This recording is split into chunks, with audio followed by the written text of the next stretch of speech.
19 mai 1962, le jour où Marilyn Monroe célèbre le 45e anniversaire du président John Kennedy. Par Frédéric Lévineau, journaliste au Point.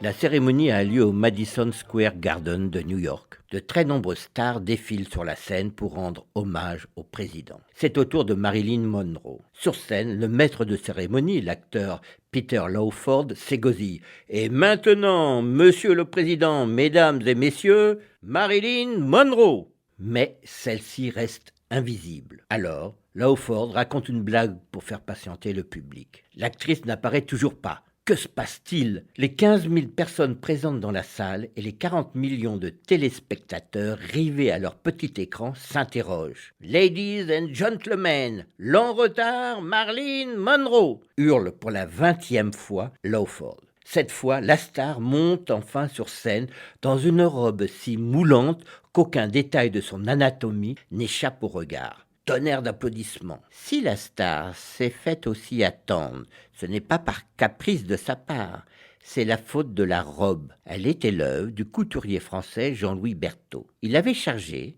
18 couturières de coudre 20 couches de soie couleur chair, ornées de plusieurs milliers de pierres d'Urin scintillantes. Pour paraître la plus sexy du monde aux yeux de son amant présidentiel, Marilyn avait demandé à ce que la robe soit cousue sur son corps nu juste avant d'entrer en scène. Seulement, la robe lacère tellement qu'elle ne peut plus marcher. Il faut que 2 gardes du corps la portent avant de la déposer juste derrière le rideau de scène. À l'appel de son nom par Lawford, Marilyn prend une profonde inspiration. La robe ne résiste pas à l'effort, la couture cède. Impossible d'apparaître en scène à moitié dénudée. Alors, les fesses à l'air, la star retourne dans sa loge pour faire réparer les dégâts, d'où le retard. Pendant la réparation des dégâts, Marilyn continue à boire du champagne. Retour en scène. Elle s'avance enfin sous un tonnerre d'applaudissements. Elle est si belle, si fragile, si attendrissante. Quand elle s'approche du micro, le silence se fait dans la salle.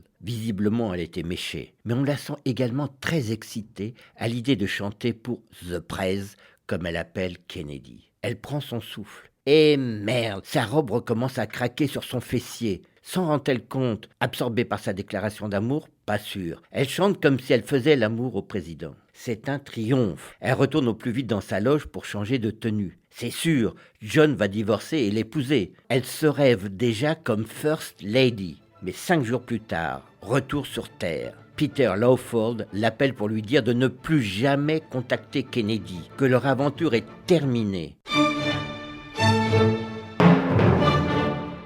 Une série réalisée par Megan Kieki.